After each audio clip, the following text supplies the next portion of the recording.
The rock solid life will never fully manifest when I walk in pride.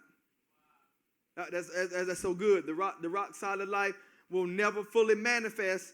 Come on, you're always going to be topsy-turvy. You're always going to have your life built on sand. You're always going to be here today and gone tomorrow. You're always going to be up and down. You're always going to be dictate. You're going to be whichever way the wind blow whenever it is that I walk in pride. Look at Peter walking in pride. Matthew 26:31. Look what it says. Then Jesus said to them, look what Jesus says. You will all, how many is in all? Everybody. He said, you will all fall away because of me this night. For it is written, I will strike the shepherd, and the sheep of the flock will be scattered. Look what he says in verse 33. Peter answered him, being Jesus. He hadn't learned his lesson from earlier. Look what he says.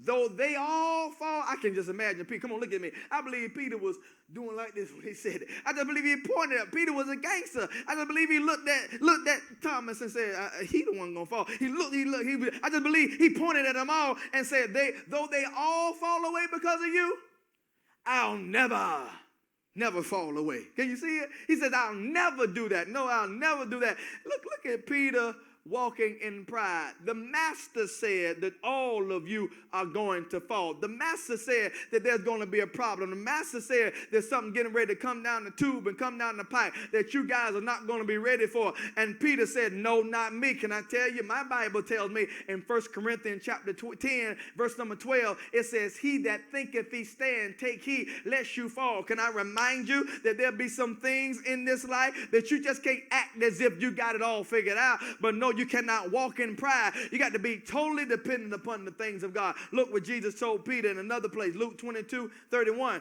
He says, Simon, Simon.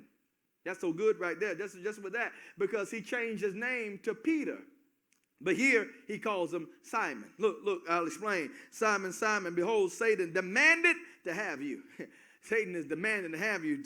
Satan wants you. He demanded to have you that he might sift you like wheat. Now there's a good part of this verse, because this verse lets me know that even if the devil want me, he can't have me unless God say so. See, that's a whole nother message, but I'll leave that alone. He says, Simon, Simon, you're walking in pride. You're standing in pride. I know that I renamed you Peter, which means rock. But here right now, Simon, you're not hearing me. Another name for the name Simon, another thing that it means shifty. It means one that moves around. Come on here. Oh, I felt like them was gonna lock and pop it. All right, I'm back. Can I tell you that was shifty? That's what Peter's doing in the spiritual. He's shifty. He's saying shifty. He says Satan wants you. He want to have you that he may sift you as wheat. Peter, you standing in pride, but you don't understand that it's the same pride that you standing in that's gonna cause you to fall.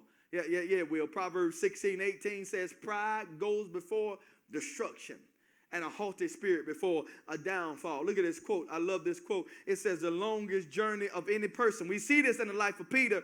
The longest journey of any person is the journey inward. The longest journey that any individual can go is the journey on the inside, the where I'm challenging myself. I'm taking a deeper look into myself. Come on, this is what we need to be doing while you quarantine, while you all sequestered off from the world, while you all by yourself. Come on, cut the television off sometime and begin just to sit there and to meditate and to contemplate on who you are and where you are in your life and what it is that God desires to do in your life. That's the longest journey, not from going here to Italy, not going from here all the way around the globe, not from going here to Australia, but no, the longest journey is a journey inward, and that's what Peter had to wrestle with. He had to wrestle with who he really was.